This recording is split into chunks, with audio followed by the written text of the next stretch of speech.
These are the tales and ramblings of two men, their dream of running a successful food truck business and life. We invite you along to join Josh and Skippy on this journey.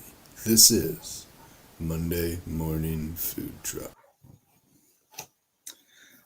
Good morning, Skippy. Episode 623. Huh? Good morning. Good morning. Have you been doing stuff without me?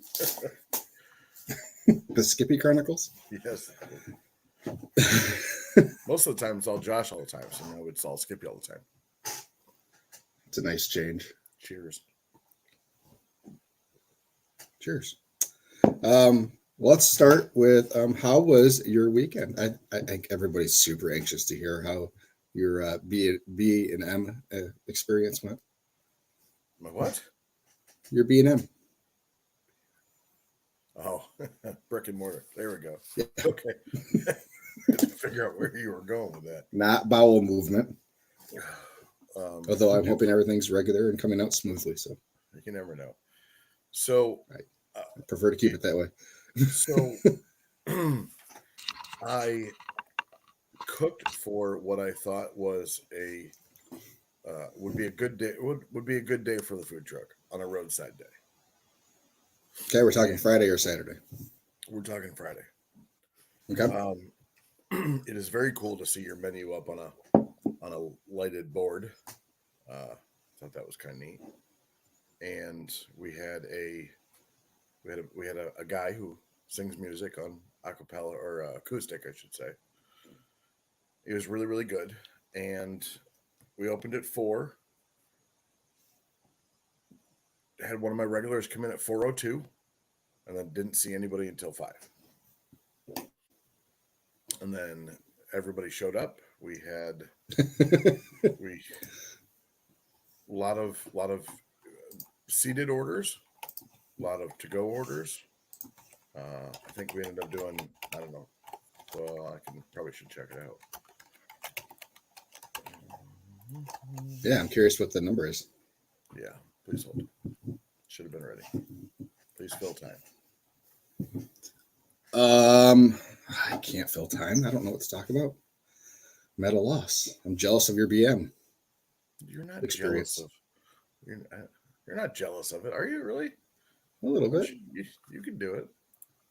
You just Yeah. choose not to look at a lot of time. Seems like a lot of work. Oh, fucking verification codes. Haven't been in Square in a little while. Other things I like to see coming forth on the show today. I've done probably the most in-depth, accurate food cost analysis since we've started, which is probably a bad thing. I'm sure Bubba will tell me that I'm an idiot for not having done this detailed, granular before. I don't think Bubba does a granule. I think he does. I bet you he does. Really? He's a restaurant guy, and that's how they have to do it. I now, yeah. I mean, my guesstimates were pretty close. Well, that's all that matters. So, what's that? I said that's all that matters. Okay, so yeah. Let's do January. When did I do this? What time? The 22nd, 20th. All right. So, in regards to food costs, if anybody has questions or comments, anything you want us to bring up about that, shoot them in the usual places for us. So. I already have my questions. Sorry, continue. Oh, great. Okay, so my goal was to realistically do like $750 a year, or $750 a day. Damn, that's a good year. Not for $750. I was adding a few zeros. So that was the original goal, because I really, we have the Facebook posts have gotten a lot of traction. It was just, are people going to show up? And I think it was Bubba who told me that I put way too much stock in Facebook. Probably. So we did 33 tickets on Friday. in 3 hours. We closed a little bit early because I ran out of food, which is a good thing. I had a little Good. I had a little bit of pork left, a little bit of mac left, but it was we didn't have a customer for like 40 minutes, so just shut it down. And put it sold out so people come and get it. I cooked 2 pork butts, 1 15-pound brisket, 2 full pans of mac. And when I say full pans, I'm talking like 2 bags worth of 2 cavatappi bags, 2.5 pounds. So 5 pounds. 5 pounds of mac, yeah. Okay. And 6 racks of ribs. Ribs were gone within an hour. And then people started walking away because they didn't have ribs left. So we said, okay, let pre-order for tomorrow. You can pick them up tomorrow. So we had 6 people pre-order for the next day. Mm-hmm. So with me running, so we did 33 sales, average ticket $30 a piece. Mostly cash, or mostly card. Sorry, mostly card. We had the dining room. There's probably 10 to 12 seats in the dining room. We had them all full at one time. We got tickets out pretty fast. I did slim down the menu. I removed like 2 sandwiches and we didn't do quarter or half rack of ribs. We just did a whole rack or a whole rack dinner. Yeah, so just under 1,000 in sales. So that was good. That was a good day. So then I got ahead of myself on the way home. I'm like, well, we sold out today, or we came really close to selling out today. Let's pick up a little bit more for tomorrow. Because I had bought, 2 briskets, 4 butts. So I'm like, okay, and then 6 racks of ribs. I was going to do the same amount each day. So I ended up going to Meijer and, spending $7 a pound on 2 brisket flats and buying them out of ribs. And the next day we had, Mm-hmm. we had 18 sales, 33 average ticket, which was good. So about $600. And we had most people came in at, call it 4:00, like right or not, little after 4, between 4 and 5, and some people ate in. Most people took it to go. Of the 14 racks I cooked, I sold 12 of them. So maybe I should just turn into a rib truck. No, you shouldn't. I posted the menu like 500 times, and I still had people asking for stuff that we don't normally do anyway. Yep. Can I get chicken? Well, there's no chicken, people. So Saturday kind of was slow. The owners want me to do it again, at least do it again to see which, take the data from a couple weeks versus just doing it once. I think that's a good idea. Well, I think I'm going to alter the menu a little bit and try to do more bulk sales. And then people can take home and use for the game the next day on Saturday. I might do the same menu Friday and just add bulk on Saturday. It seemed like because we didn't really have anything to draw people in other than me and the fact that we put the first game on, the Ravens game. So I'm really thinking that it was the music guy, like he might have a following that I don't know about, and because people were just coming in, eating, and it's really cool to see the dining room filled with people eating your food. That was definitely a cool moment. So overall, in both days, we had it was good. It was just good. I wish it was more, but slow and steady wins the race, I hope. But I hit my goal. So $1,500 for the weekend was my goal. I just didn't want to throw any food out, and I ended up throwing food out. Right. So do you think you were hurt by the playoff games on Saturday? I don't know. Well, I figured if people were going to come get barbecue, they probably want a beer to go with it. So maybe, I don't know. When people are coming home on Friday, they're coming home from work. They can stop in, grab something, and still go home. People are already Right. home on Saturday. They'd have to physically go out to get food, then bring it back home or eat it inside. So I still think there was a lot of people that thought they were just picking it up to go and couldn't eat inside, even though we made it pretty clear. The owners were really cool. They really want me to do it like every weekend, but just because if they have a slow day, they can sell their coffee drinks. And they have a wide selection of coffee drinks. The one thing I hated Friday was just the packing up of my food truck into my truck and bringing it and like, dropping it off. I hate doing that. I hate it. That's why I have a trailer. They have a huge empty area in the back of their shop, and they're like, "Well, we could build it out, and you could use it as your commissary if you wanted to." I'm like, "You get no place for me to park my trailer, and that's what I need to do." So we've already had that discussion. But yeah, I'm curious to see how this one goes for you this weekend because of the lack of playoff football happening Saturday. All the games are Sunday, or both games are Sunday. yeah, I think, and it may be better, but I think, like I said, I'll adjust the menu to do bulk sales, and people can just take and go and use it for the next day.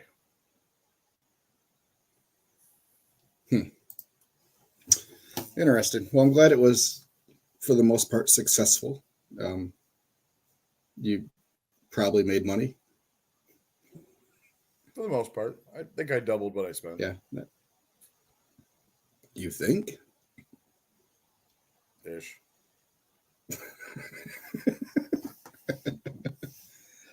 Good.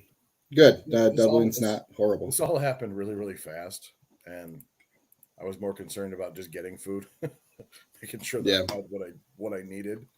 Well, yeah, I mean, it's kind of probably. I mean, I don't know for sure, but I would assume it's a lot like opening your truck for the first time. You know. Yeah. It's like how much do I cook? Is there enough? I don't want to cook too much, but I'm hoping that everybody and their brother shows up because it's So yeah, it was, like I said, the best part about it was filling the dining room. That was awesome. Fran commented said we might also include reheating instructions for the pay and go people for Saturday. Is that something you've done previously, like printed instructions? No, what I normally do is if I do the bulk, they buy the bulk and either they eat it now or I tell them to throw it in the crock pot the next day. Yeah. A little water. I believe Bubba does. I think he has printed reheat instructions. I think he does. I think so. Yeah. I think that's a pretty good way to go. If we end up doing something for the Super Bowl, we probably will do little printed sheets or cards for other. It's just another marketing tool.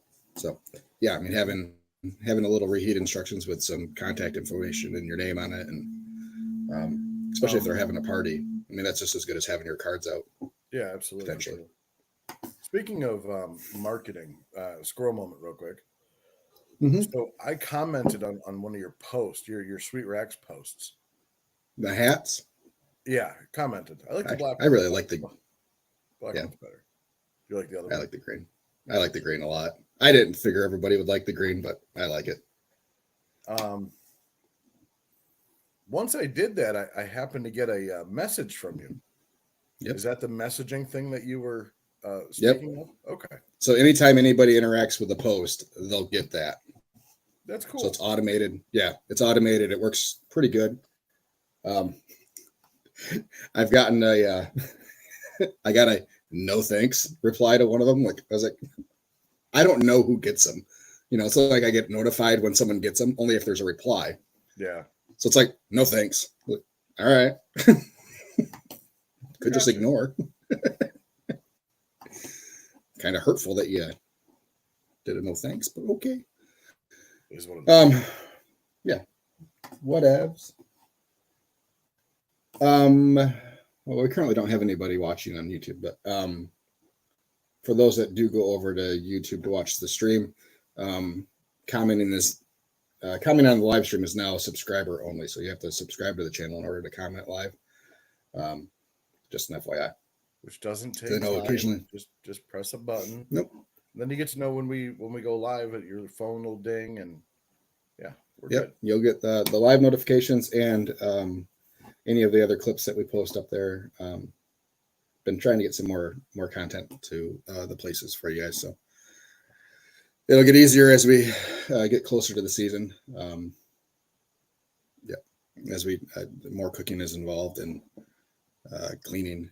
My cleaning schedule that I had for last week is now happening this week, since it will be above freezing for the whole week this week, so which will be nice.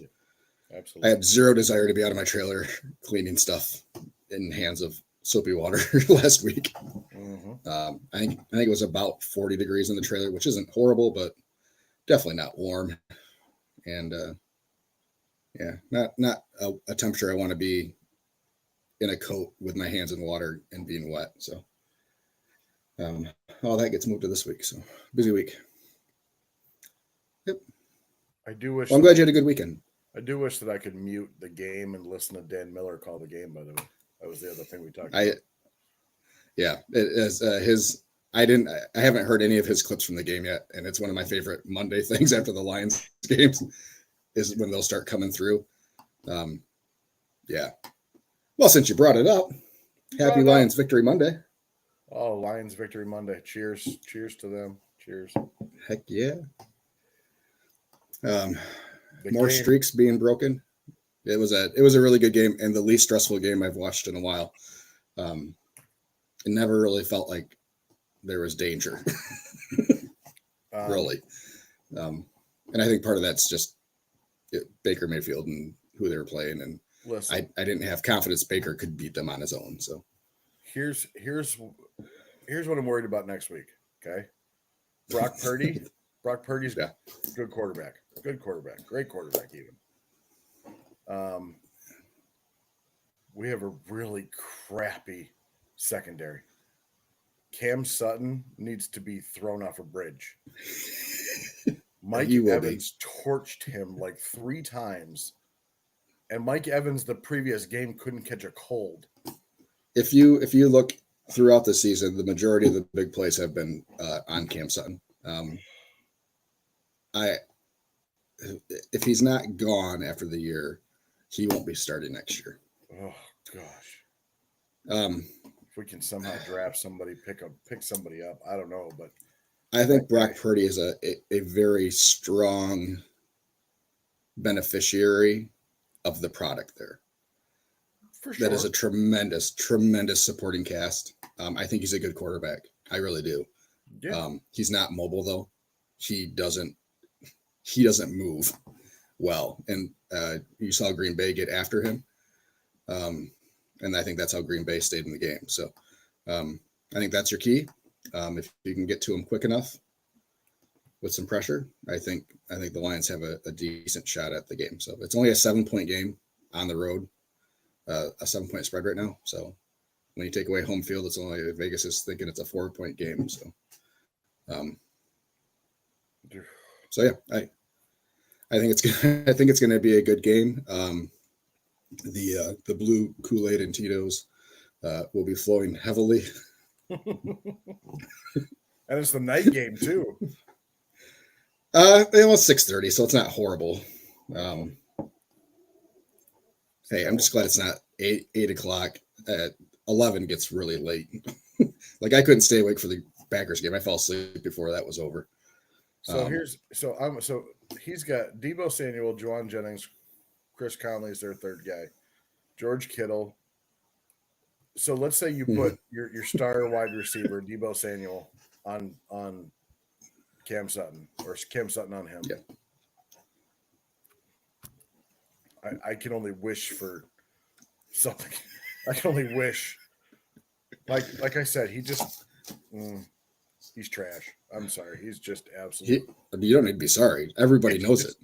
He's just absolute garbage, and No one's happy with him. They don't have anybody else.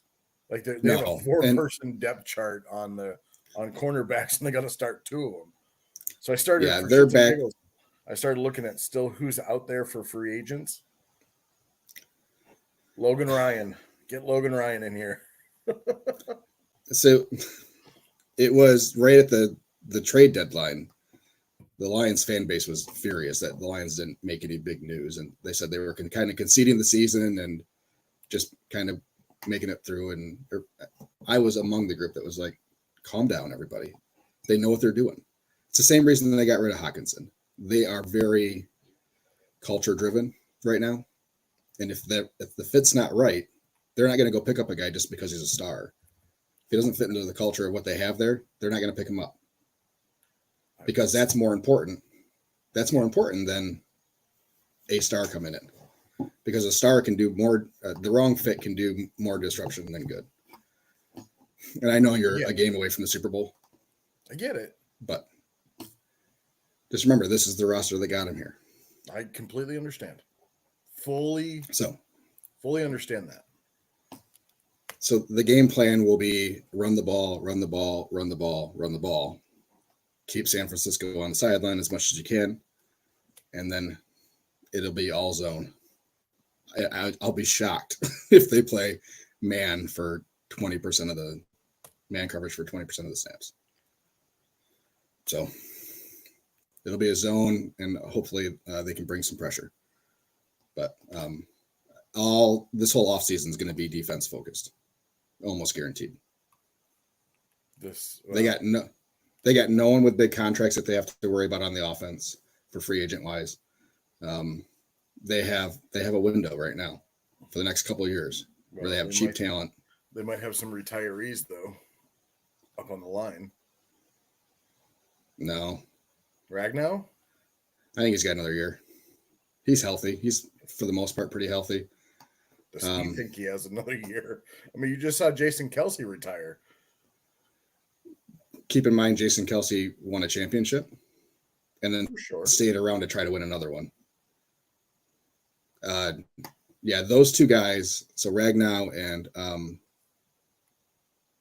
God, I'm blanking on his name. Decker? Yeah, thank you. The two guys that have been there for all of it. Yeah. You tell me that they either lose the NFC Championship game or get to the Super Bowl and lose that game. They're not coming back for unfinished business on a team that should be better. Oh, I forgot about Glasgow too. Yeah, they got some old guys there that have been through the shit. Yeah. So, yeah, I don't know. They got some depth on the offensive line. Not as good, but go Lions. Go Lions. Forward down the field, baby. Feel the roar. And I was good. 0 tears even welling up yesterday at the end of the game. Until. Oh, actually, Ragnow's the youngest one of the three. Yeah. He's only been in the league 6 years. He's only 27. Yeah, see, he's young. And the other guys are what, like 31, 32? Decker's 30, and Glasgow is 31. So Kelce is 36. True. All right. So a couple of things I want to bring up about this weekend's football games. Aiden Hutchinson after the game. That's what got me. Cash and checks. Him. Well, cash and checks. Cash and checks and getting. Yeah. Not his interview. Before that, him just kind of taking it in. Yeah. As a fan of this team for as long as he's been alive, growing up around it, winning meant to him as much as a fan as it did a player. That got to me. And then if Jason Kelce is truly done, which he has not officially said anything yet. In fact, he said, I have not officially retired. I have not let the team know I've retired. If he does retire, and this is the Jason Kelce we get in retirement, the Jason Kelce that was at that game last night. Oh, I'm all for it. That was awesome. And I wish we had a Kelce playing for the Lions so he'd be at the Lions games. That was funny. That was hilarious. Yeah, bring Kelsey on as some sort of coach, so we can have him as part of the organization. Please. Go Lions. I like him. He was. I didn't know what Taylor was whether she was scared out of her mind or what. Big old hairy guy taking his shirt off, just doing the Incredible Hulk pose. I don't think he wore it the rest of the game. I don't think so. I don't think he knew where it was. That's what I told Andrew. I don't think he knows where his shirt is. But yeah, the couple times he hopped the little barrier because those windows open and close. So he hopped down to where the fans are, grabbing. Did you see him taking pictures with the girls? And then one girl had a Taylor sign that was down there, and he brought her up to the window to say hi to Taylor Swift and stuff. So he's a great guy. He is my favorite non-Lion by far. Yeah. I watched they did a live edition of their New Heights podcast, and they had Roger Goodell on there. Yeah. And Travis said the number one thing that fans are asking for, and I need to know if you're open for it, one hockey fight a game. I'm on board. And Goodell looked at him and said, I mean, never say never. He's like, you'll have people attending games left and right just to see the hockey fight. Heck yeah. Get some of that plexiglass up along those bottom rows of the stands, like arena football. Yeah. Bring a little bit of arena back into the game. Come on. Good times. Right. I'm very happy to be geeked about football on January 22nd. For a team in Detroit. I might have to go pick up a Lions shirt. Well, don't jinx the fucking thing. True that. It's possible. As Dan Campbell said, for any of you doubting us at the beginning of the season, the train's full. There's always room on the train. There's always room on the train, and I welcome the entire state. So come on. All the other fans of other teams, this is America's team. Right now, it actually is. It was when they said the thing last night that 74% of America said they were going to win. We're like, America's team now. Heck yeah, they want. They want to see us win. I saw a video of a bar in Washington D.C. that was all Lions fans going nuts. So yeah, it's Michigan people have dispersed quite a ways out, and FYI, Washington D.C. doesn't really have a lot to cheer for now, so they might as well jump on the train too. I mean, they were all wearing Lions shirts, so I'm going to assume that those were transplants. I don't know if there's a lot of Lions shirts for sale in the stores in Washington, D.C. Maybe there is. Who knows? Not yet. One more win and there will be. So, one last thing about football. One last thing. Okay. See if I can find it real quick. I think I'm going to lose it. So, everybody talked about the Lions haven't won a playoff game since 1991. So, they have a longer playoff streak. Their last road playoff win, 66 years ago, 1957. That win against the San Francisco 49ers was the last time they won a championship. Okay. If you believe in storybook endings and a team of destiny and the demons they have exercised so far this year, I can't think of a better way to do it. There's a lot of exercising. A lot of exercising needs to happen. Dan Campbell, after the game, said he was exhausted and didn't even play.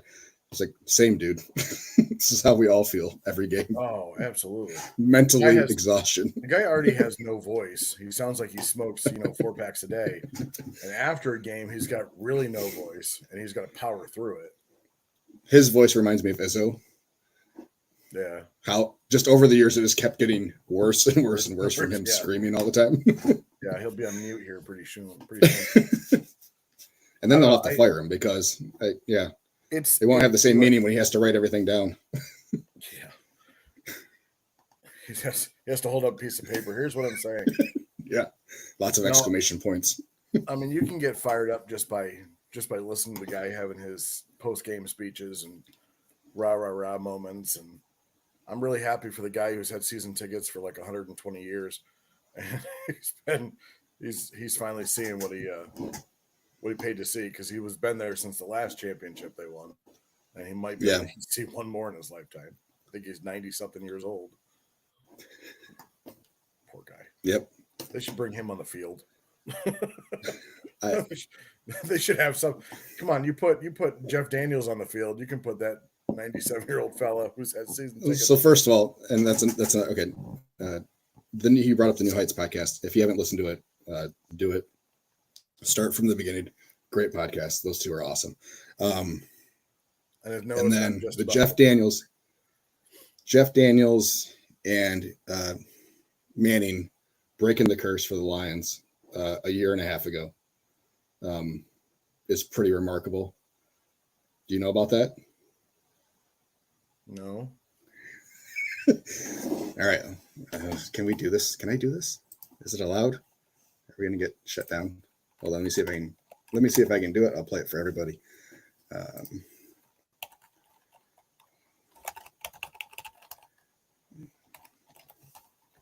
Anyway, guys, we are two Michiganders who enjoy the Lions, and we apologize that this section of the podcast is football forward, but the Lions have sucked. If you're not a football fan, that's fine. The Lions have absolutely sucked tremendously over the past forever, and now they're moving forward, and we love it. There, just had to preface that. If you're not looking at the screen now, Josh is in his Lions garb. Probably has Lions pants on too. No, I don't. Okay. Hopefully he has pants.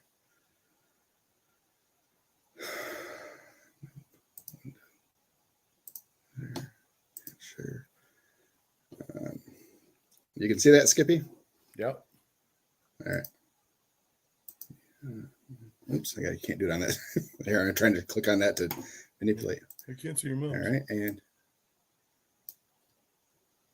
oh, dang it! Sorry, I scrolled. Kill me some else. Can't hear it though. Oh man! So the curse of Bobby Lang. He was unceremoniously let go from Detroit in 1957. He broke his leg. Backup came in and won him the championship that year. The legend is, on his way out of town, he said, "You guys won't win for 50 years." It's been 66, but whatever. So this is Jeff Daniels, who is a big-time Lions fan, on the field with Manning. Peyton Manning. It's not Eli. Payne, thank you. Kept wanting to say Patrick. Breaking the curse. There's a bathtub. He says, you need a bathtub full of water, essentially doing ice. And he said, this smells like whiskey.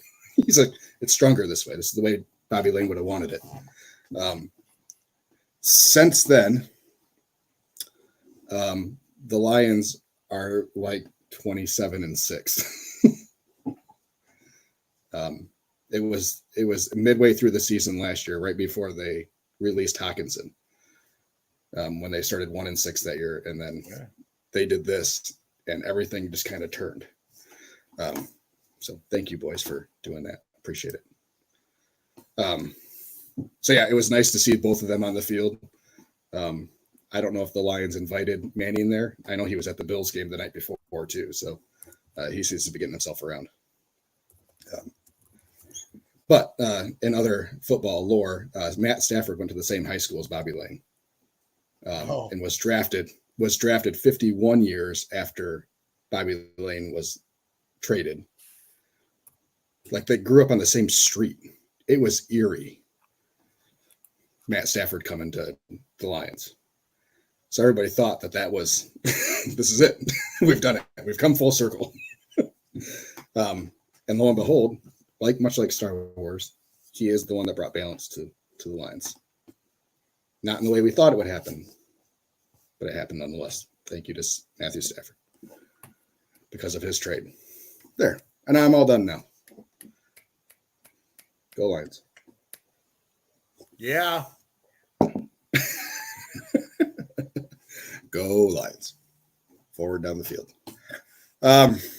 Yeah, win or lose next week. It'll be a good year. So I'm getting to the point where I'm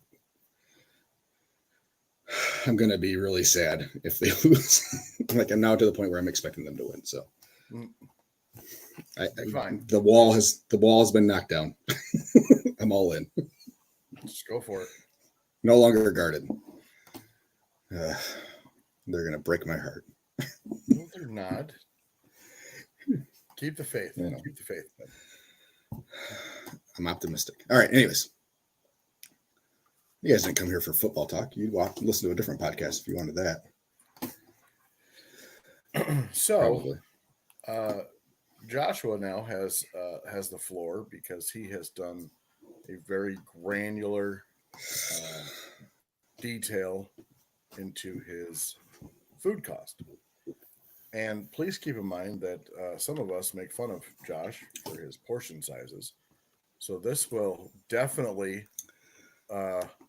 either ring true or... well, this is why you're so anxious to get into this. I see. Yeah, absolutely. That's the thing I got, bud. I got you now. I understand why you are excited about this. All right. Hold on. Let me get to. I gotta find my spreadsheet. All right. So if you're thinking about starting a food truck, I would highly recommend you do this before you open. This is not something that you do at the start of your 5th full-time year. Yeah. Now this isn't the first time I've done like a food cost analysis. I've made some guesstimates in the past. Some? A lot. Come on, keep it real. A lot. Keep it real. I mean, I imagine yours are the same way. We're not talking about me here. Okay, I know. I'm just saying. I mean, that's probably. I mean, normal. Like you're kind of guessing on. Mine down to the yeah. How much? Like, what's the cost of the sauce that's on your sandwich? You know, actually, I did not sauce anything. Doing the brick and mortar thing, I actually did not sauce a thing. Why not? Did you forget? No, because I put sauces out on the table, so I let them sauce it. Which, if you're using the 2-ounce souffle cups, is that what you're using, the portion cups? Those? Yes. 12 cents for 1 cup and 1 lid. Or I'm sorry, 6 cents for 1 cup, 1 lid. For the cup itself. Cup and lid, yes. Gotcha. So 3 cents a piece. But yeah, per sandwich, we're at 28 cents. Just in sauce. And that number is probably, Seems like a lot of sauce. It's an ounce. 28 cents an ounce is what that sauce costs. Okay. So that's kind of the level of granular, like we knew what buns cost. But yeah, we guessed on stuff like rub. And there is still some, I need to fine tune some of these numbers, like our rub numbers. I haven't gone through all of those yet. That's on my list still. But I'm guesstimating, and I'm pretty sure I'm guesstimating high, just based on the ingredient list of, so the containers of rub, or the containers of seasonings that we get, kind of basing it off that, but not to the exact recipe for the rub recipe, if that makes sense. Somewhat. Yeah. So it all makes sense in a second. So for like our coleslaw, let's go with our coleslaw recipe. I'll make it there. So the first thing I did, make an ingredient list for my coleslaw. So cabbage, whole grain mustard, onion powder, or cracked garlic black pepper rub, apple cider vinegar, salt, sugar, And then you need that's why it tastes different. what? Okay. Sorry. Which part? The whole grain mustard. Yep. There's no mayo in Yeah. it. Yeah, there's. I said mayo. Didn't I say mayo? Hear you say yes, mayo. Yeah. Oh yeah, there's mayo. Sorry, go ahead. I might have missed it. I might have started at cabbage and worked my way down the list. Anyway, so yeah. So yeah, I mean, we get our mayo by the gallon, but it's not a gallon of mayo inside our coleslaw recipe, obviously. Mm-hmm. Well, I guess not obviously, but yeah, it's not a gallon of mayo.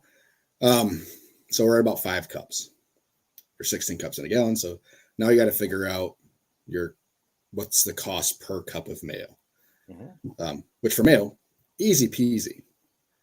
Where it gets harder is we're at tablespoons of onion powder. So now you got to figure out, you got to do the math, and it is a lot of math to try to get down to, so where what you're using is like measurements for what's on the side of the bottle without manually scooping out of your bottle how many tablespoons are in this bottle of rub. Because a lot of that stuff's not in tablespoons. A lot of it's in grams, quarter cups and stuff like that. So you're doing math. But I've gone through all of our ingredients for all of our items for the most part so far. And then once you have that, then you can start building your sandwich lists and your entree lists, your loaded max and stuff, and have an accurate number for everything. So per this, the cost of 1 cup of coleslaw completed for us is 32 cents.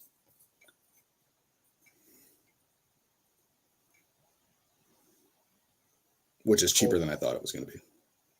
So it cost you 32 cents for 1 cup of coleslaw. One yep. portion cup, like whatever you do, whatever your portion size is. 1 cup. So go out to your drawer and get a measuring cup of 1 cup. The actual cup, yes. So yeah, everything's going to be based on, so it's cups, and so it's easier. So the portion, our side cups and stuff are, so our 8 ounce and 16 ounce. Those are, so an 8 ounce cup is 1 cup, 8 ounces in a cup, 16 ounces in 2 cups. So now your question. I got it. Okay. Excuse me. FYI, so there are 2 tablespoons in 1 dry ounce. No. You can't do that. A dry ounce of what? Because not everything is the same density. So a dry ounce of sugar is not the same weight as a tablespoon of sugar is not the same weight as a dry ounce of oregano. You know what I'm saying? Or black pepper.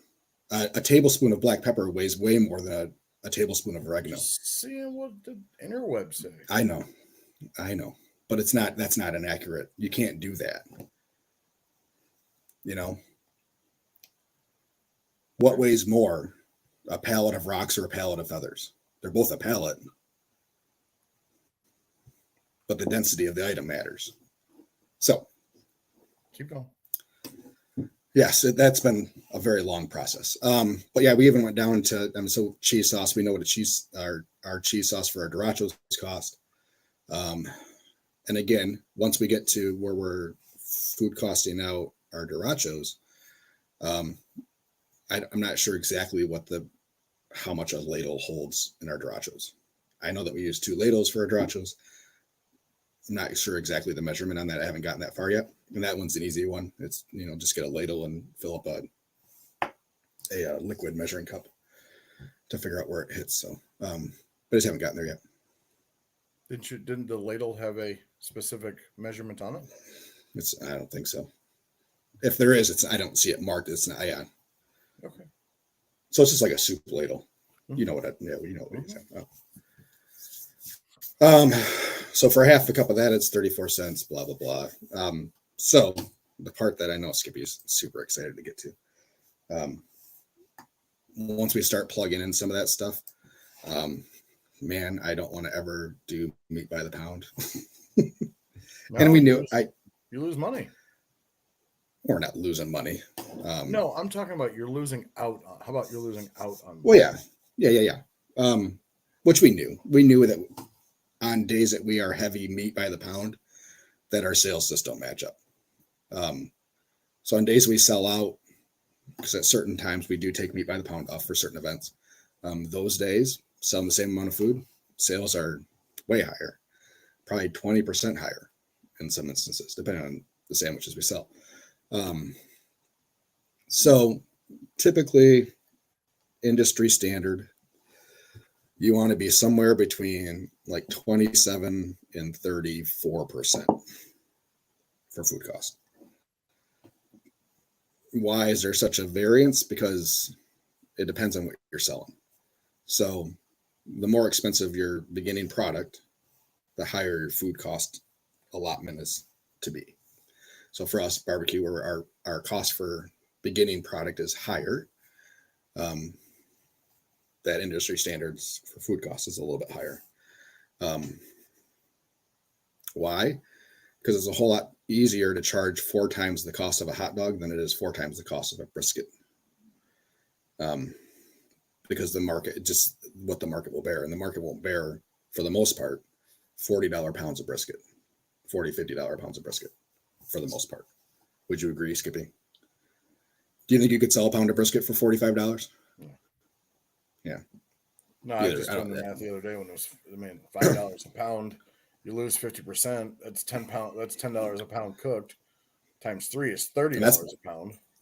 Yeah, and that's before you add in your pan, so that your pan, your rub, that's all the other stuff.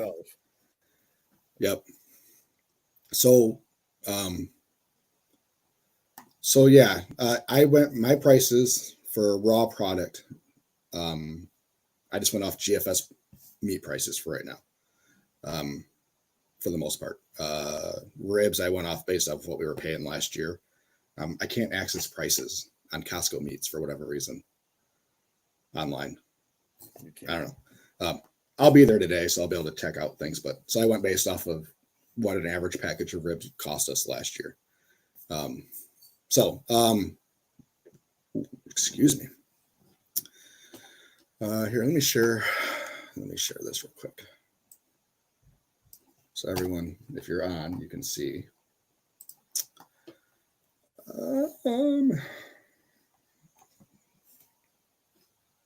Sorry, I lost my buttons.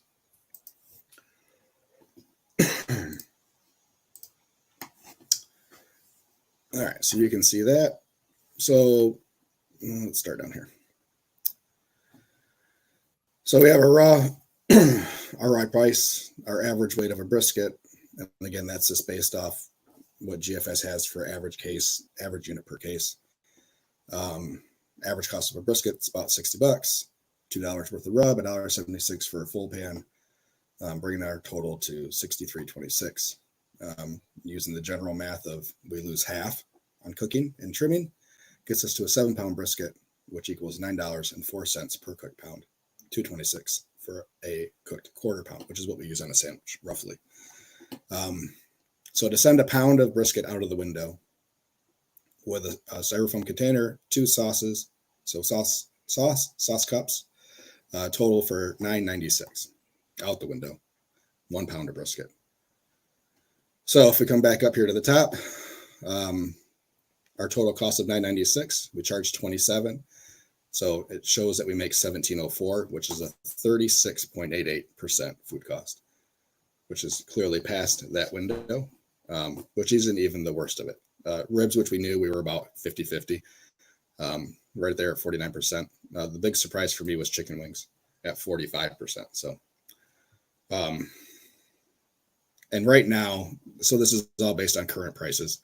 Right now, a case of chicken wings is sky high. And I don't know if that's a normal this time of year thing with football, if it fluctuates higher right now. But we were paying $60 a case over the summer from GFS for jumbo wings, which makes a huge difference. So everything's set up in formulas, so I can easily change this throughout the year. So if we go back down to what it was before at $60 a case, that brings that all the way down to 34% food cost, which is way better. But as the season starts, that's where we're at. Um, any questions thus far? Any surprises thus far? All right, cool. No, I mean, So there's our general meat. Ribs are. I mean, it's a 50-50. Ribs are. Yeah, So I can't charge more than $28 a rack. I don't think. You know. Yeah, I just I don't feel comfortable charging more than that. You know, and we have days right now where we don't sell a single one. So, yeah, that those days sting, obviously, because we do 6 racks a day usually.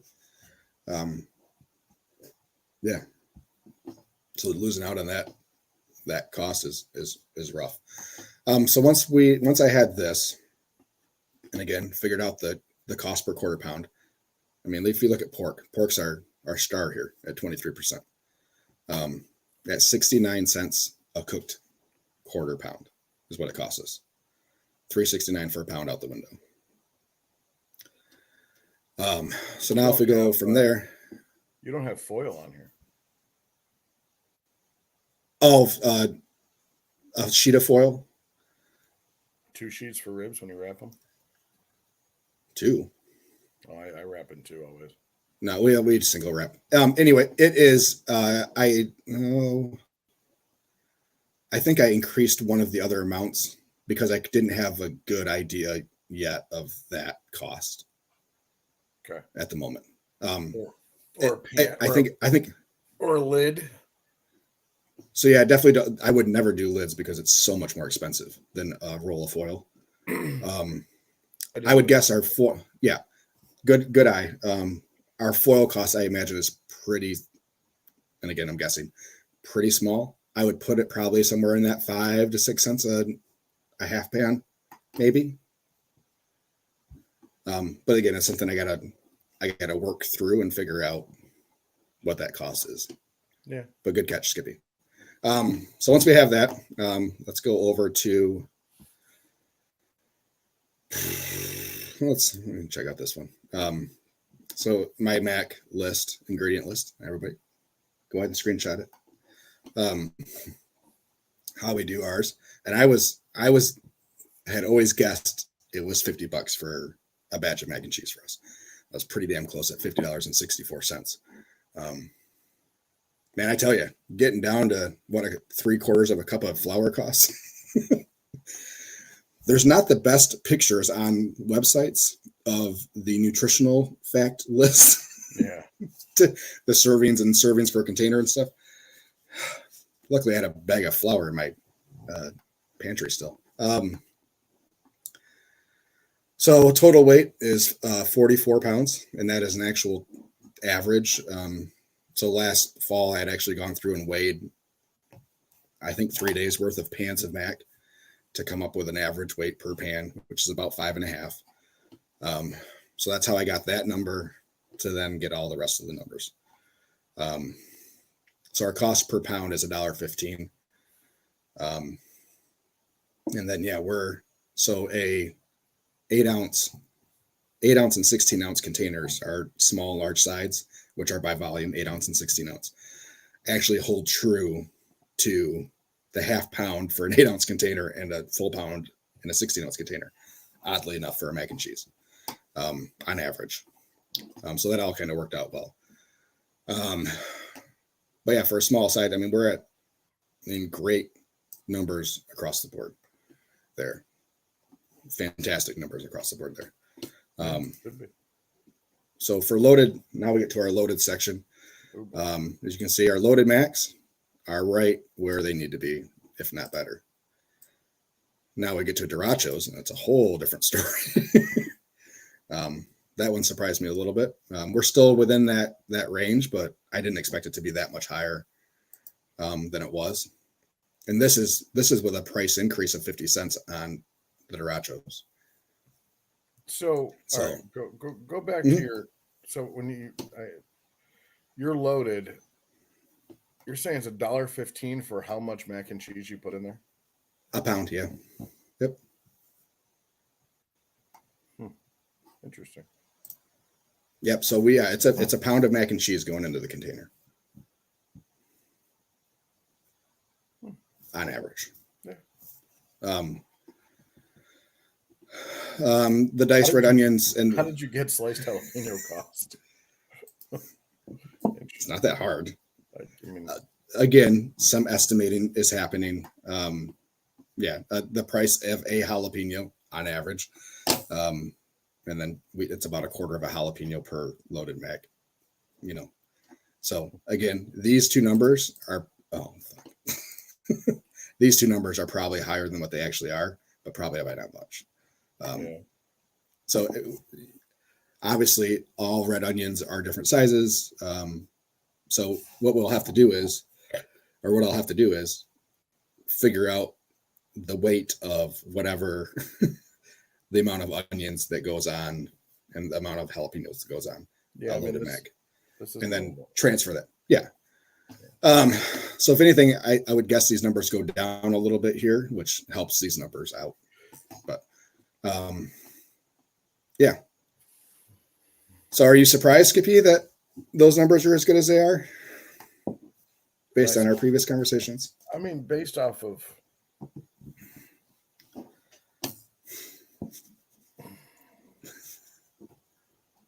as long as you're happy.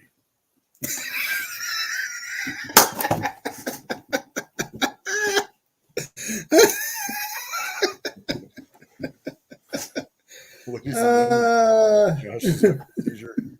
Please go backwards. Because Skippy refuses to say that he was wrong, and it's just as long as you're happy. No. Because he's still standing by that I am giving too much for too little money. I am. Your food costs and stuff doesn't change that. Sure it does. No. You guys make it sound like I'm losing money on it. You're losing the potential of money. No. That's not the same thing. It absolutely is. Then you should be open 7 days a week, 24 hours a day, because you're losing out on potential sales. I mean, yeah, probably. But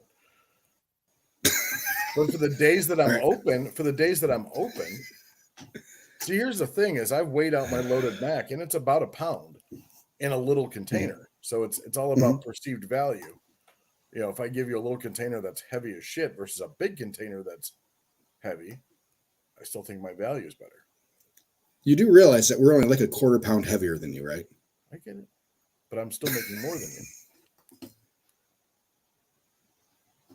No, whatever. I'll do mine. We're never going to agree. We're never going to agree on our loaded mac prices. I've also never had a review that said I didn't get as much food as I thought I would for the money I spent. That's what you may never have that review. Absolutely. All right. We have some comments from JT that I need to get to. What's up, JT? JT said it's probably like a 4 to 5 ounce ladle. I agree. It probably is. Don't forget about trim waste. So you're really looking at 45% yield unless you are making sausage or burgers, etc. With the trim. The trim is included in my weight. So it's sticker weight and then cooked weight. So on average, we're about 50%, if that makes sense. So I don't weigh, I'm not going 50% after trim. I'm going 50% from package. I don't know about Skippy, but we don't aggressively trim. We're not trimming comp briskets. No. I'm only taking surface fat off. There's a lot of days that I don't trim anything off the fat cap for the most part. So, and we're still about 50%. So, give or take, depending on the brisket. Obviously, it fluctuates. These are all average. JT says he's buying ribs for about $8 a rack right now. So, I think we were probably close to that towards the end of the year. I went based off kind of our high limit for last year. And we were about $12 a rack at the highest for last summer case prices. So it's kind of what I went with. Actually, I don't even remember what I went with. I think I might even gone 13, just $13.47 a rack. So that number should get better if we drop that down to. Oh no, average cost $11.67. So let's see, so if that was 24 a package, oops, not 2,400. That gets us all the way down to 36. food cost. So I'm going to stick with our rough what we were paying before. So it will stay at 49% right now. But thank you, JT, for commenting. Bring it all in, people. We'd love to hear it. Yep. So yeah, so really all of our loadeds are falling within that range. This was a sigh of relief for me, really. I expected those to be a little bit higher, especially on the Loaded Max. I expected them to be a little bit higher for us to be pushing towards that 32% ish range. So this all made me feel better.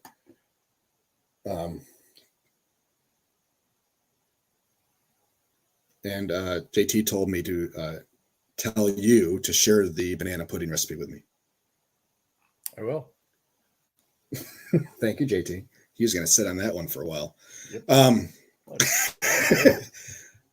The banana pudding that I made was pretty freaking awesome. Ended up being more like a banana fluff, almost. Yeah. But yeah, I mean, super good. Bananas didn't turn. I got a couple thoughts in my head to kind of up it a little bit. But yeah, I'm looking forward to having banana pudding on the truck this spring. So, and then kind of one last one that we'll touch base on. I haven't finished this yet. It's still a work in progress, but all our sandwiches, which all look pretty freaking rock star. So, as far as food cost goes. Now, none of this takes into account waste. So this is. Oh, there it is. No, thank you. I appreciate you looking this closely at it, because sometimes it takes a fresh pair of eyes. Like, I'm certain I forgot something somewhere. No, you're good. Keep going. You're good. So yeah, this assumes that that's the food cost if you sell out every day. So I made enough for this, and I sold all of it. Which obviously, in our 35-ish weeks last week, I think we had 38 sellouts. So we averaged just over one per day, or one per week. I'm sorry. So yeah, what about the other days? And that's kind of where you get into. So this is great for kind of deciding prices. You know, you want to make sure that you're at a base level, you're doing okay. Because if those are all at 50%, what's going to happen when you have to have a day where it's pouring rain and you don't sell food, you know, and you're throwing away half your food.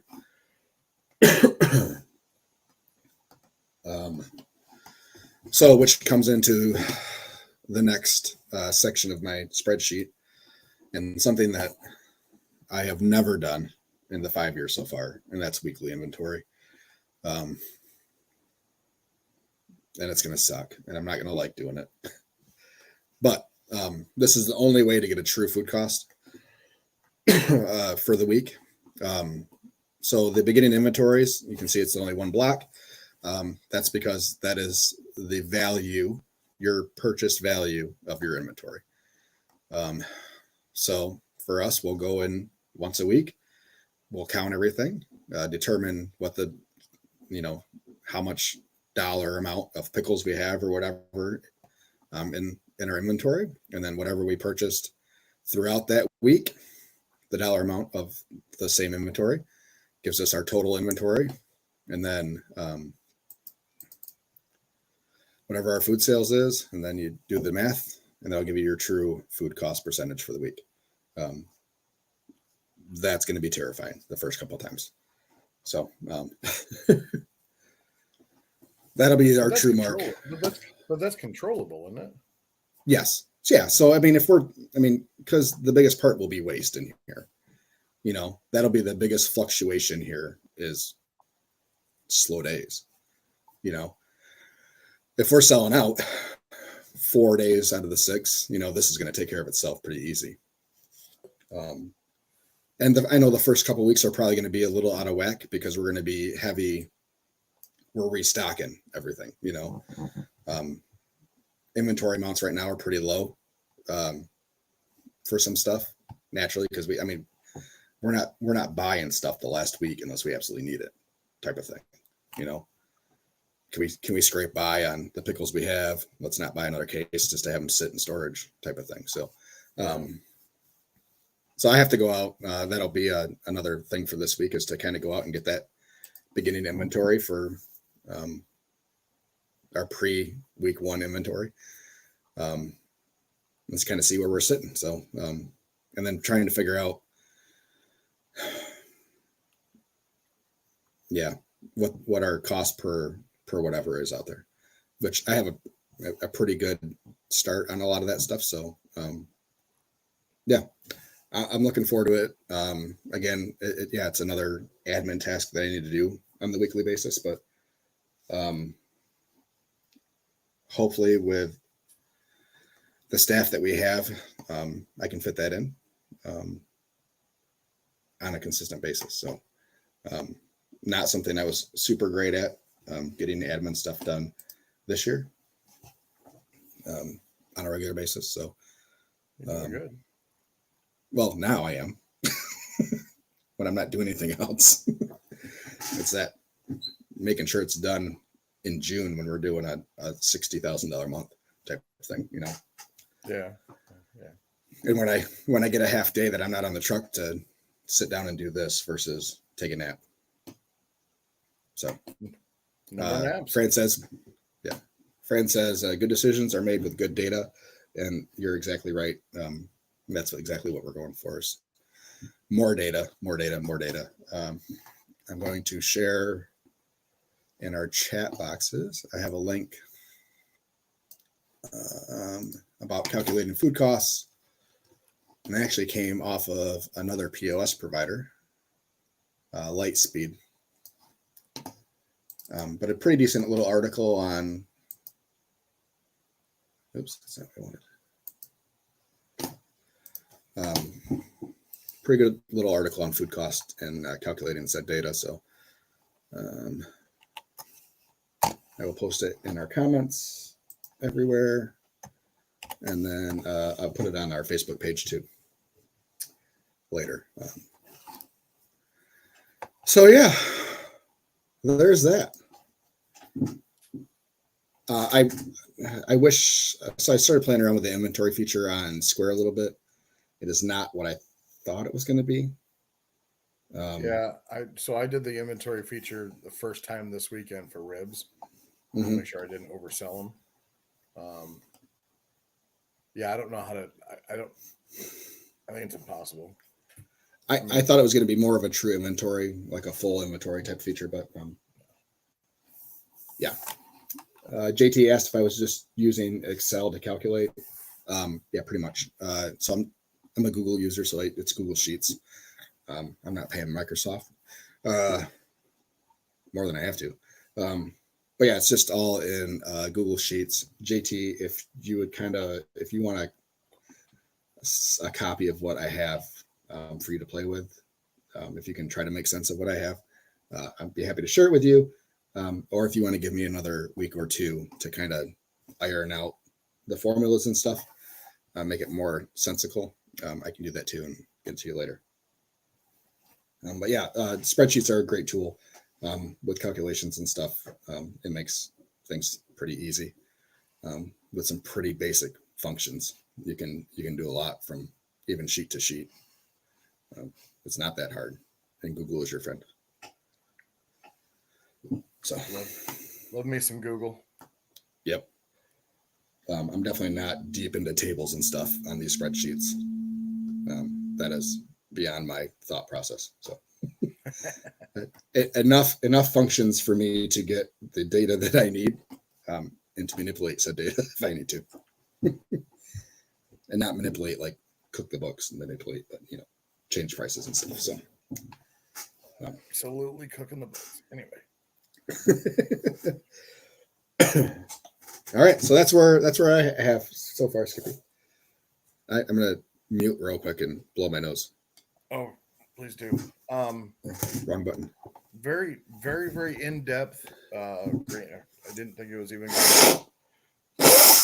You definitely didn't mute. Oh. Damn it. Still not It muted. said mute on my. I know I'm not now. We're still hearing you, bud.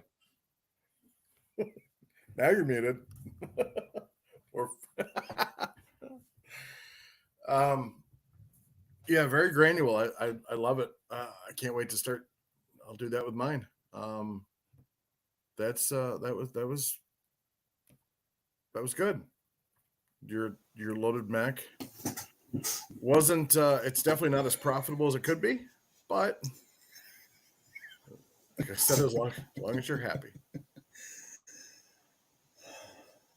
All right. Okay, so no, we don't need to get back into it. No, because I want everybody to. We're talking about numbers, and this has been brought up. I don't know, about 1,000 times on the show. How did I do that? Hold on. We just need to. We're just doing this to pop a rating, folks. Okay, so in your opinion, portion size, are they getting more meat in theirs, or do you think it's just mac and cheese is the only difference? Because you said your total weight's about a pound. Ours is 1.25 pounds ish. I believe it's going to totally counteract everything I've said. I believe you're more than likely giving them a lot more mac and cheese. You're very mac and cheese heavy. I don't believe you're very meat heavy. Okay. Do you think I'm twice as much mac and cheese? Twice. 75%. Why? So of you what you throw said? in another $1.15 and go from there. No, I'm gonna adjust the spreadsheet so we can see in real time. I do, but you're probably 1.5 times. You're probably. I mean, you're. So you think you're 25%? If you're filling, you're 25% less. Container, if you're filling a 9x9 container, and I'm doing the same. We're a pound of mac and cheese. We're a pound of mac and cheese. So if you're doing a 1/4 pound of meat, roughly. Yeah, I'm doing a 1/4 pound of meat and probably. So that means you're 3/4 pound of mac and cheese. Mine, yes, okay. That's about right. All right, hold on. Let's bring it back up here. All right. So we're going to do some live math. So my mac and cheese was $1.15 for a pound. All right. Oh boy. So $1.15 times 0.75. Is that right? Am I doing that right? So 86 cents if I were to do the same amount of mac and cheese as you. Okay. I'm pulling up my calculator right now. Okay. So I'll even go 87 cents and round up the other 2 digits. All right. 87. So pork, mac and cheese. So I'm going to go 87 cents for the mac and cheese involved. Oops. What was the previous? 19.2 is where we started. So just changing the mac and cheese alone adds another 2% in food, or reduces it by 2. Okay. On board? Okay. Now, the other thing you got to think of is you're using a 9x6 container, not a 9x9, right? You're using a 6x6 container. So is that what's your cost? Hamburger container. I don't know. I can find out real quick, though. All right. Please hold.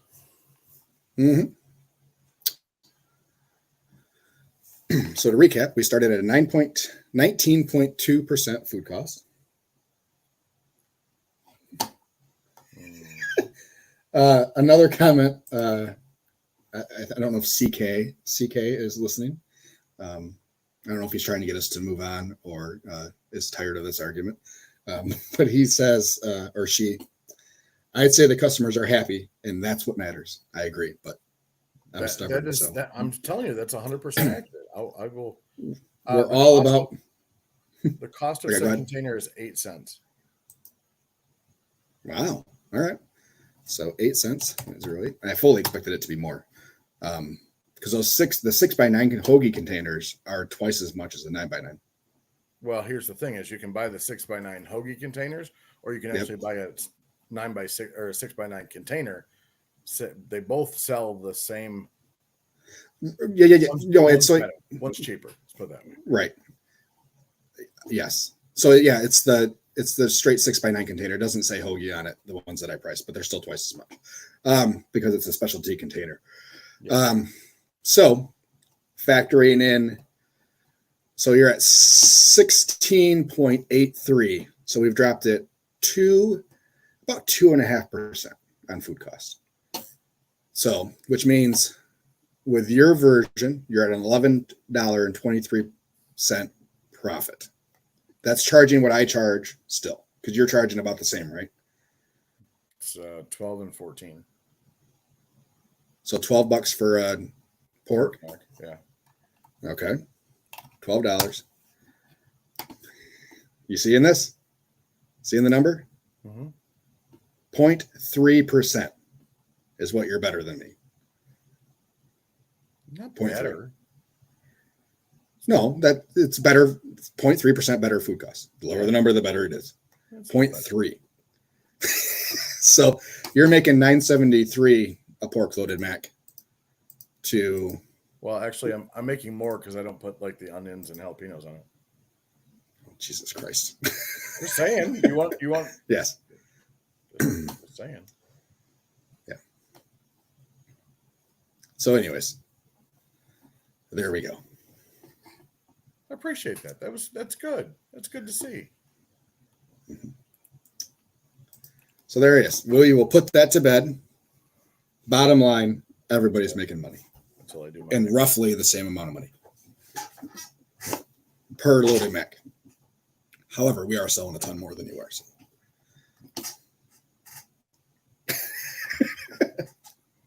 Loaded macs we are, right? I don't know, are you? Well, yeah, you would have to be because you did more in sales, period. So sold like 5,000 of them last year. I sold a lot. You're looking, aren't you?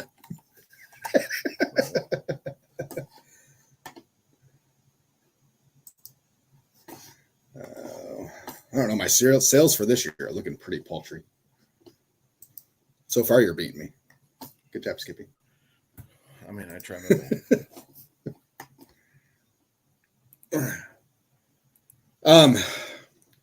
So I've been, we have not scheduled any of our Spectrum Health offices yet this year.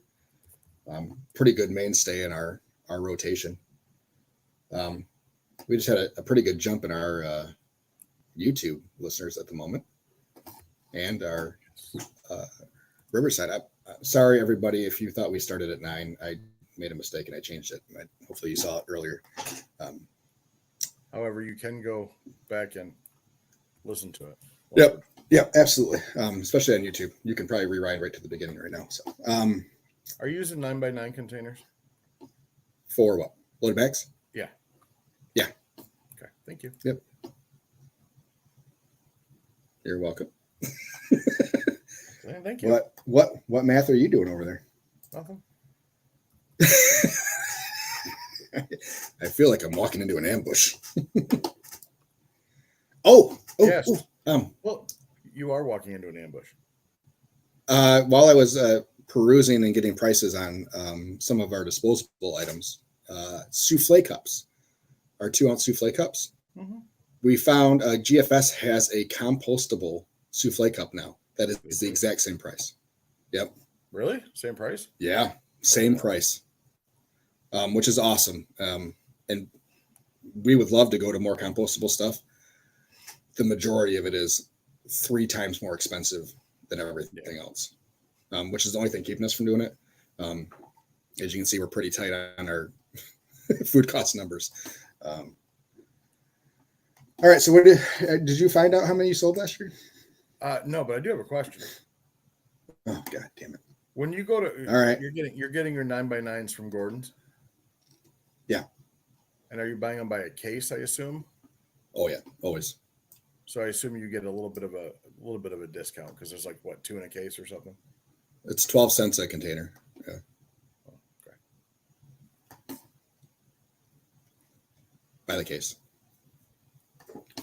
Are you looking at prices right now?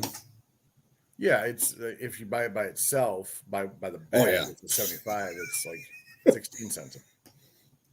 Yeah, go do the math on aluminum pans.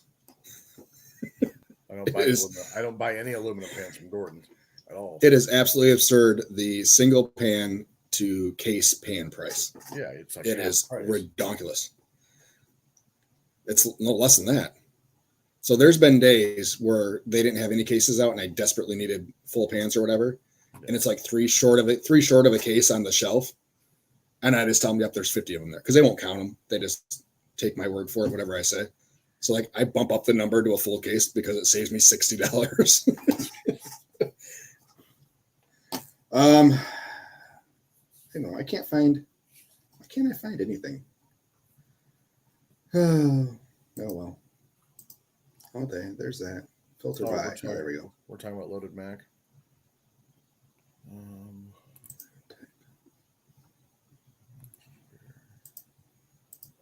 It's not filter by.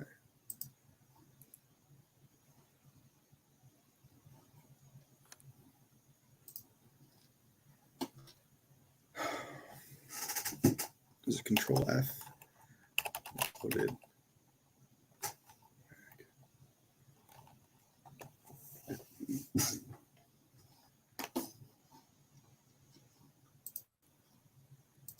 That's not working. Okay, I have mine up. Hold on. I'm getting there. Maybe.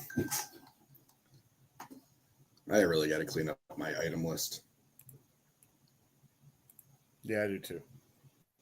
I actually just, when I did a rib dinner at the restaurant or the coffee shop, whatever you want to call it, I added a not a variant, but a option. And I didn't realize you can add an option that's got dollars. So I just added like dinner. So they can click my person clicks the full rack and then it brings up the option of adding a dinner to it. Okay. That was kind of neat.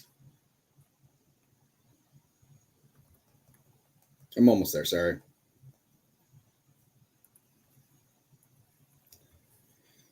Okay, let's see. Count. Let's see. So I sold to 3,700 roughly. Loaded max. That's cute. 11, 30. That's cute. You're about 1,000 more than me. I'm at 2,700.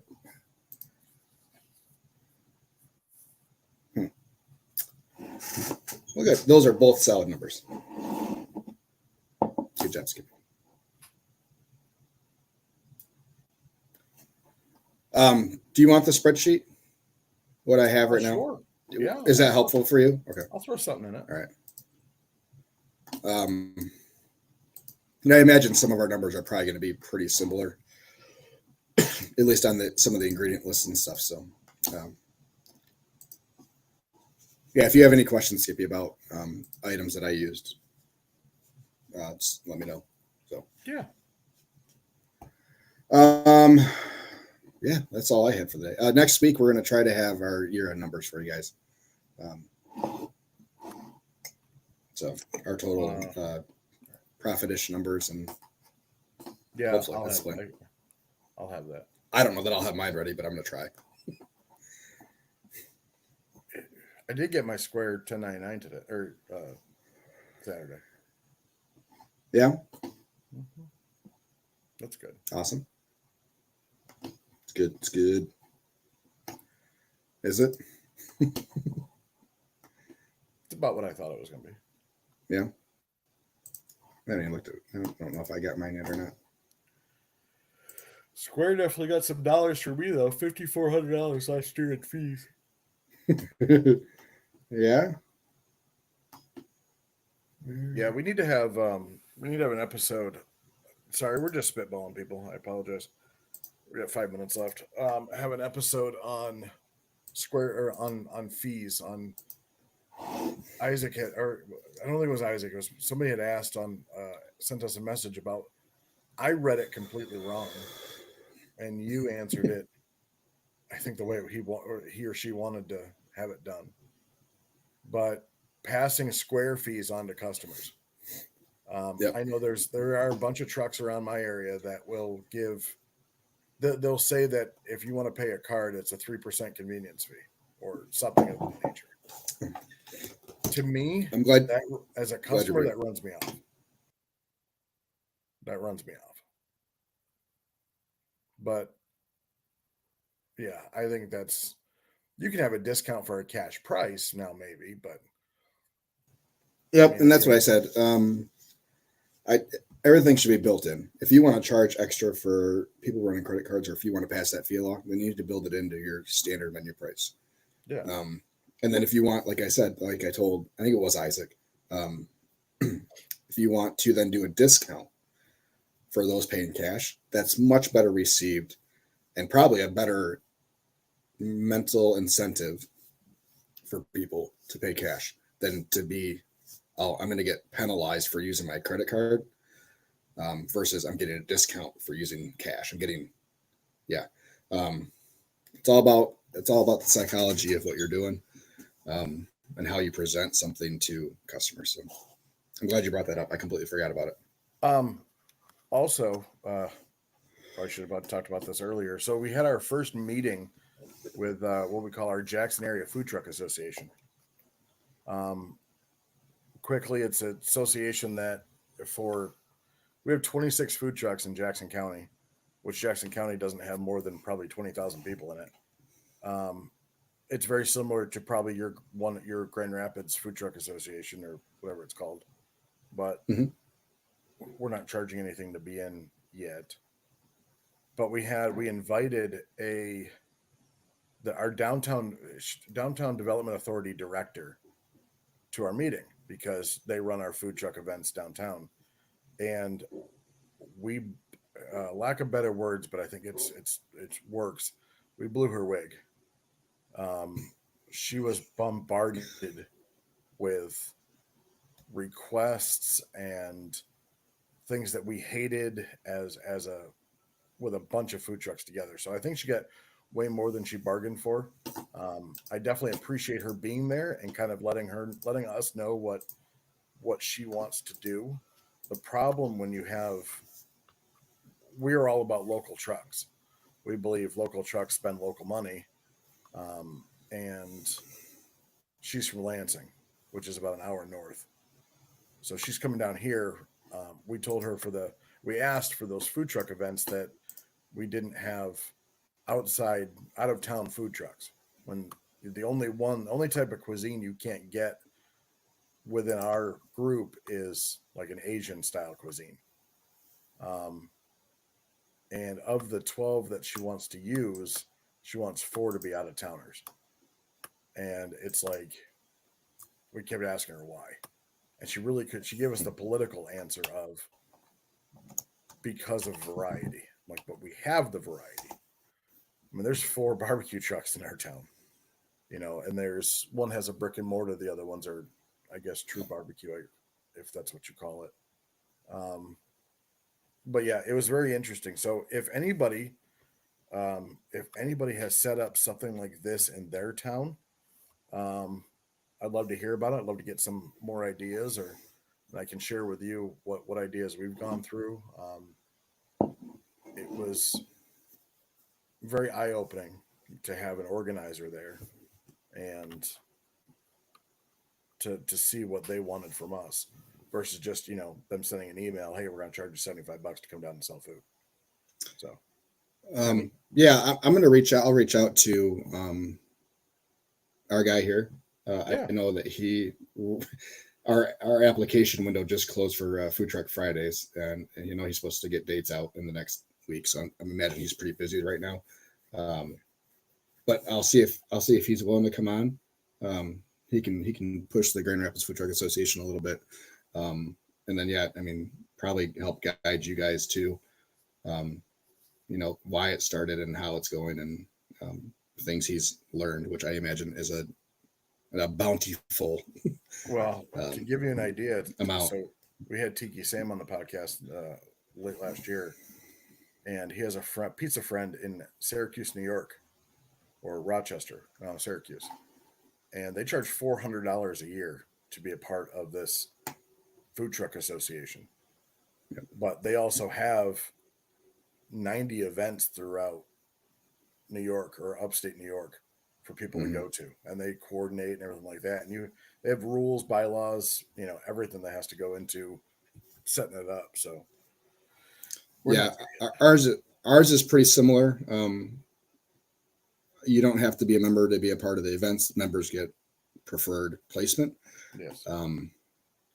But yeah, again, he does all of the coordination of the events. He is our liaison to other events. And yeah, I mean, he's tight with local government to make sure that these events go off well, and without problems from the public or from happy and unhappy public. So, which he's had to deal with plenty of. So, yeah. Yeah, that'll be a good one to have. Other guests we're trying to get. We do have I'm working on a couple. One is turned into maybe a different conversation than what I originally thought we were going to have. But Skippy, if you can help me with that one that we talked about. I reached out and I did not get anything back from him. So I got you. I don't know if I don't know how comfortable he would be coming on. So, but I'd be interested to see how that went and how it happened the way it happened or whatever. So I think it'd be a great conversation for the group. Yeah. Not only a positive here, but we like to talk about maybe the other half of food truck life. And sometimes it doesn't work out. It is a hard life to be a part of. So I started with something that didn't work out and I'm growing. So yeah, Josh has Chris. This is not an easy life. It is not. If anybody tells you otherwise, they're lying. You know what I had somebody tell me the other day? I think food trucks are straight cash grab. Like, okay, I don't work 60 hours a week, no problem. Yeah, but I mean, yeah, Skippy's got a mattress full of money. It's in a safe. Okay, gosh. Just printing money, man. Printing money. If I had your money, I'd burn mine. Okay. Just cashing checks and collecting rings. Hashtag Hayden Hutchinson. All right, folks. All right, everybody. Well, it's about our time. That's the show. Don't forget to, if you could, please go out to our YouTube channel, MMFT Guys, and subscribe there. Bang that button. Bang it. Bang like, it. Hit that button. You're supposed to smash the subscribe button. That's what the kids say. Button. Click the reminder so you get the dings when we go live. Yep. Absolutely. And if you're feeling especially generous, make sure you follow both of us on our Facebook pages, Facebook, Instagram, and I know that I at least have a TikTok where you can find me too. So find us in all the places. We appreciate all the support, guys, and we'll talk to you next week. Bye.